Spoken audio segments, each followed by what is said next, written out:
దూరం పెట్టాడు ఆయన. మన ఇంట్లో కూడా అలాగే. ఎందుకంటే నేను అనుభవించాను స్వయంగా. మా ఇంట్లో మా అబ్బాయి ఉపనయనం అయినప్పుడు ఇక చిన్నపిల్లలే కంటే పెళ్ళి అప్పుడు అట్టే చేస్తాం. ఓన్లీ దూరం కెమెరా అంతే, పైకి ఎవరు రావద్దు, చెప్పులు వేసుకొని రావద్దు. అక్కడే ఆయన కూడా చెప్పాను, కెమెరా పాయింట్ షర్ట్ వేసుకొని రావద్దు, ఇలాగే ఉండాలి అలాగే. అట్లా అయితే గురువు గారు వచ్చారు, పెద్ద గురువు గారు. అటువంటి సంప్రదాయాన్ని పాటించాలి. చక్కగా వచ్చాయి ఫోటోలు. ఎట్లా తీశారు, ఎవరు తీశారు అనే స్థితిలో ఇప్పటికీ మా ఇంట్లో కెమెరా ఫోటోగ్రాఫ్ ఉంటాయి కదా, ఆల్బమ్స్ అద్భుతంగా వస్తాయి. ఒకటేసారి తీశారు, రెండోసారి తీయలేదు. రెడీగా ఉంటాడు. మనం ఇబ్బంది పెడితే ఆయనకు కూడా ఇబ్బంది. ఇవన్నీ గ్రహించాలి. అలా కాకుండా ఈ అక్షతారోపణ దగ్గర చాలా ఇబ్బంది పెడుతున్నారు, అది చూసుకోవాలి. తర్వాత ఈ కమ్మ కడియం బిందె అని ఒక ఆట ఉంది, అది కూడా లౌకికమైంది, అదేం శాస్త్రంలో ఉంది కాదు. దానికి మళ్ళీ అందరూ వస్తారు, ముందర కూర్చుంటారు. దానికి వచ్చి అవసరం ఉన్న దానికి ఉండదు, అవసరం లేని దానికి వచ్చి బొబ్బలు కేకలు పెడుతున్నారు. అవి మానుకోవాలి. ఇప్పుడు సుముహూర్తమైంది, మంగళ్య ధారణ అయింది. తర్వాత అక్షతారోపణ పోసుకున్న తర్వాత ఇద్దరు కూడా బ్రహ్మముడిని కడతారు. పుష్పమాలను కూడా వేసుకుంటాం. బ్రహ్మముడి అంటే దీక్ష. ఇప్పటి నుండి వాళ్ళు ఎప్పుడు కూడా చక్కగా ప్రతి కార్యక్రమంలో మేము కలిసి వెళ్తాము. ఒక్కోసారి వెళ్ళకపోయినా కూడా మనస్సు అక్కడే ఉంటుంది. అందుకే మనసు గొప్పది కదా, వాళ్ళ మనస్సులు ఒకటి కావాలి. గుళ్ళోకి వచ్చి కూడా పాలు పోసామా నీళ్లు పోసామా కాదు, మన సమర్పణ మనస్సు అక్కడ ఉండాలి. ఎందుకంటే పూజలు అక్కడ చేస్తుంటారు, మనం కూర్చొని చక్కగా చూస్తున్నామంటే మన సమర్పణ మనస్సు. పూజ అంటేనే సమర్పణ, పూజ అంటేనే భగవంతుడికి అర్పించడం. అటువంటి భావంతో ఉండాలని. ఒక్కసారి మళ్ళీ అవకాశం ఇంతమంది కూర్చోరు, ఎందుకంటే చివరిలో పూలమాలలు, అక్షతారోపణ, ఆశీర్వచనం పూర్తయిందంటే మళ్ళీ వాలంటీర్స్ చాలా మంది కష్టపడాల్సి ఉంటుంది, ఎప్పుడు ఉంటుంది. చాలా మంది ఉన్నారు, అందరూ కూడా కట్న కానుకలు సమర్పించి చివరికి భగవద్ అనుగ్రహం పొందాలి. కనుక ఆదిశంకరులు స్తోత్రం చేసినటువంటి ఒక శివపంచాక్షరి నక్షత్రమాల స్తోత్రంలో ఒక 4-5 లైన్లు పాడేసి ఇక తర్వాత అవకాశం ఉండదు, ఎవరు మాట వినరు. నాకు కూడా ఇంతమందిని చూస్తే ఉత్సాహం వచ్చింది చెప్పాలని. కొంతమందికి తెలుసు అనుకుంటా, నేను కూడా భక్తి టీవీలో పాడుతుంటాను, నామ సంకీర్తనం చేస్తుంటాను. నాకు కూడా భగవంతుడు ఇలా నిలబడి మాట్లాడే శక్తిని ఇచ్చాడు. మొదలు నాకు భయమే, ఒక్క మనిషితోనే భయం ఉండేది. ఇప్పుడు మొత్తం కూకటిపల్లి, భారతదేశము, ప్రపంచం అంటున్నా నాకేం భయం లేదు. ఎట్లా వచ్చిందంటే భగవద్ అనుగ్రహం. అనుగ్రహం అందరికీ కలుగుతుంది. తొందరపడద్దు. ఇవాళ కాకపోతే రేపు, ఇవాళ అయిపోయింది నా జీవితం అని, పరీక్షలు పాస్ కాకపోతే, ఉద్యోగంలో ఏదో సఫలీకృతం కాకపోతే, సంతానం ఆలస్యమైతే గొడవలు పెట్టుకొని అక్కడక్కడ అని అవసరం లేదు. నీకు రేపు మంచి ఉంది. నువ్వు మనిషి పుట్టావంటేనే ఏదో మంచి చేసుకొని వచ్చావు. మనం చాలా మందిని చూస్తాము, చేతులు కాళ్ళు సరిగా లేని వాళ్ళు గొప్పవాళ్ళైన వాళ్ళు ఉన్నారు. అన్ని చక్కగా ఇచ్చి గాలి పీల్చుకునే శక్తిని భగవంతుడు ఇచ్చాడు. ఇంకేం కావాలి మనకు? ఇది గొప్పది. ఐశ్వర్యం ఒకరికి వస్తుంది, ఒకరికి రాదు. అది వస్తే మంచిదే, దానికోసం నువ్వు హోపు, నీ వెంట అది రావాలి. నువ్వు దేనికోసం వెళ్ళాలి? బుద్ధి కోసం, విజ్ఞానం కోసం నువ్వు వెళ్ళాలి. లక్ష్మీ అమ్మవారు నీ వెనుక పరిగెత్తుకొని వస్తుంది. ఈ మాట ఒక ఐఐటి డైరెక్టర్ చెప్పారు. ఒక సభలో, వేరే సభలో ఆయన వచ్చి, నేను సంకీర్తనం చేస్తుంటే అక్కడ ఎదురుగా కూర్చున్నారు, ఇంకే కట్టుకొని షర్టు లేదేం లేదు. నేను ఎవరో వచ్చారు వేరే పాఠశాలలో, పిల్లల వాళ్ళ నాన్న అనుకున్నాను. అలా కూర్చొని పని చేస్తుంటే 2 సారాలు పట్టుకు కొడుతున్నారు. అయిన తర్వాత అక్కడ సభలో ఇన్వైట్ చేస్తారు, ఆయన చీఫ్ గెస్ట్. దానికి ఐఐటి డైరెక్టర్ చెన్నై, కామకోటి గారు. మీరు దాంట్లో దొరుకుతుంది గూగుల్లో. ఐఐటి డైరెక్టర్ మద్రాస్ అని కొడితే ఆయన పేరు వస్తుంది. దమ్మున కూర్చున్నాడు, ఏం మాట్లాడకుండా. ఆయన వచ్చాడు, అన్నాడు, ఆయన డబ్బు కోసం మనం పెట్టకూడదు, డబ్బు మన వెంట రావాలి. మనం దేనికోసం పోవాలి? సరస్వతి అనుగ్రహం కోసం మనం పోవాలి. సరస్వతి ఎక్కడైతే ఉంటుందో అక్కడ లక్ష్మీ అమ్మవారు వెతుక్కుంటూ ఆయన దగ్గరికి వచ్చేస్తుంది.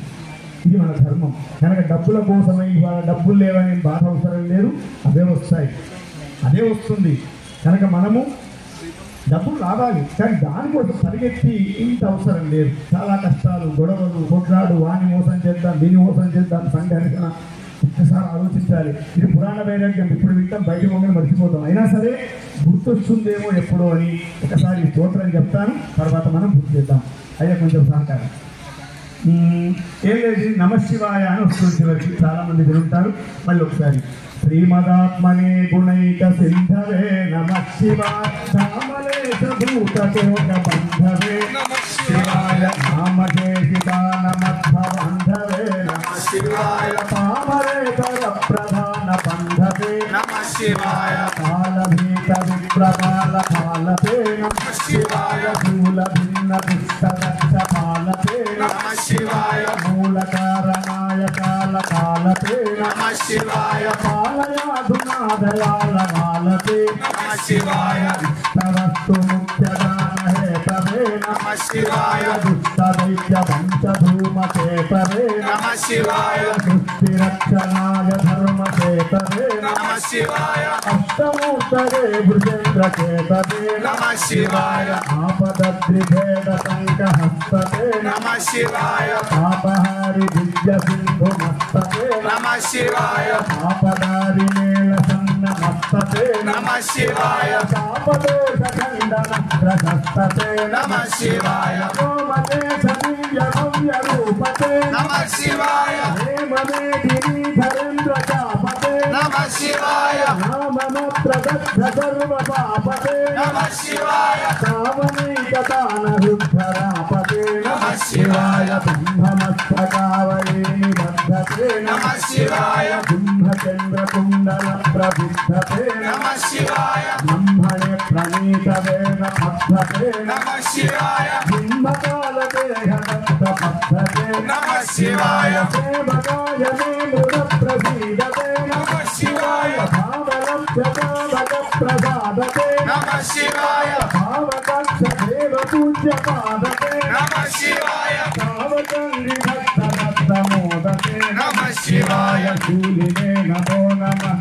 పాలినే నమ శివాయ పాలినే విరించితుండ మాలినే నమ శివాయ నీలినే విశేషరుండ మాలినే నమ శివాయ నీలినే నమ ప్రపుణ్యశాలినే నమ శివాయ నీలినే నమ ప్రపుణ్యశాలినే నమ శివాయ నీలినే నమ ప్రపుణ్యశాలినే నమ శివాయ నీలినే నమ ప్రపుణ్యశాలినే నమ శివాయ నీలినే నమ ప్రపుణ్యశాలినే నమ శివాయ నీలినే నమ ప్రపుణ్యశాలినే నమ శివాయ నీలినే నమ ప్రపుణ్యశాలినే నమ శివాయ నమ పార్వతీ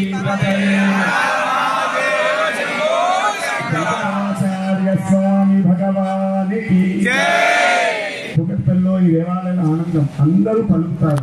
ఇది కొంతమంది సిగ్గుపడతారు. నేను ఒక ఊరు నుండి వస్తున్నాను, ఇంతమంది ఉన్నారు కానీ సిగ్గు. వేరే గొడవలు కొట్లాటలు బోరింగ్ దగ్గర నల్లా పంపుల దగ్గర కొట్లాటలు ఇంకా బాగానే ఉన్నాయి. మాట్లాడమంటే ఆ దేవుడి పలకం అంటే పలకట్లేదు, తెలియక. కానీ నేను అందరితో అనించాను, గుర్తుపోయింది. అందు గురించి గట్టిగా అరిచి ఇంత మైక్ ఇక్కడ బాగుంది, ఇక్కడ బాగాలేదు.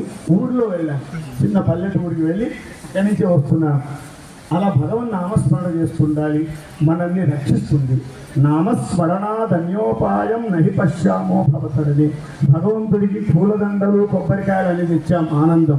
కానీ దానికంటే గొప్ప వస్తువులు దగ్గర ఉందే, అదే సంకీర్తనం, భగవంతుడు పిలవడం. ఒకసారి గోవింద అంటే మళ్ళీ వస్తుంది, అదేం మళ్ళీ రాకుండా లేదు. అటువంటి శక్తిని మనకిచ్చాడు. ఏ జీవికి రాదే, ఏనుగులు అంతకంటే పెద్ద మనకంటే పెద్దగా ఉన్నాయి, పలకలేదు. ఇటువంటి శక్తి ఎంత చక్కగా ఫ్లెక్సిబుల్గా, ఏ ఓకల్ కార్డ్స్ ఎంత గొప్పగా పెట్టారు, ఎలా పలకాలి అలా. అది ఊరికే రావట్లేదు. అమ్మ అనే పదం రావడానికి నాభి నుండి ఆ పలకాలి. పప్ప పప్ప మాకే పెదవులు మూస్తాం, ఏ అక్షరానికి ముయ్యం. పప్ప పప్పమ్మ పెదవులు పూయకుండా పలకలే కూడా. అసలు ఎవరన్నా పలికితే చూడండి, గొప్ప వాళ్ళకి అవార్డు ఇచ్చి బాధపడుతున్నాయి, రాదు. అంత గొప్పగా మన మహర్షులు పెట్టారు మనకు. అక్షరం అక్షరం ప్రతి మాట గొప్పది. అందు గురించి మాటే మంత్రం, ప్రతి మాట గొప్పది. కనుక మాటను ఎంతో గొప్పగా ఉంచుకోవాలి. ఇలా ఎక్కువగా గట్టిగా అరవకూడదు, మెల్లిగా మాట్లాడాలి. ఇలా అరిస్తే కూడా తప్పే, మెల్లిగా చెప్పాలి, మర్యాదగా మాట్లాడాలి. ఎంత మాట్లాడాలంటే ఇంకొక మాట మాట్లాడండి అయ్యా అనేట్టుగా మన మనస్సు ఉండాలి. అటువంటి స్థితి.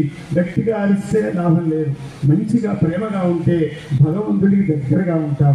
అటువంటి శక్తిని మనందరికీ ఇవ్వాలని అక్షతారోపణ కాగానే ఆశీర్వచనం ఉంటుంది. ఆశీర్వచనం అయిన తర్వాత ఇక్కడ ఎవరైతే ఇక్కడ రసీదు తీసుకుని ఉన్నటువంటి వాళ్ళ ముందు అక్షతలు వేసి ఆ తర్వాత వాళ్ళు నమస్కారం చేస్తున్న తర్వాత ఆ వెంటనే కట్న కానుకలు భగవంతుడికి సమర్పణ చేసి చక్కగా అందరూ ఇంకోసేపు ఉంటారో, 5 అవుతుందో 4 అవుతుందో చూసుకొని మీరు జాగరణ చేస్తారా, ఇంటికి వెళ్ళి జాగరణ చేస్తారా, మీ పరిస్థితులు పట్టుకొని. చాలామంది ఉన్నారు కనుక ఇంకొక అర్ధగంటలో అయిపోతుంది. కొంచెం వాలంటీర్స్గా ఉన్నవాళ్ళు, మన రెగ్యులర్గా ఉండేవాళ్ళు చూసుకొని ఆ కార్యక్రమం చేస్తారు. ఆశీర్వచనం అయిపోయి అందరూ రండి అన్నప్పుడే రండి, అది గొప్ప భావం. పరిగెత్తుకుంటూ వెనక వాళ్ళు ముందరికి వీయబడితే ఇబ్బంది అవుతుంది.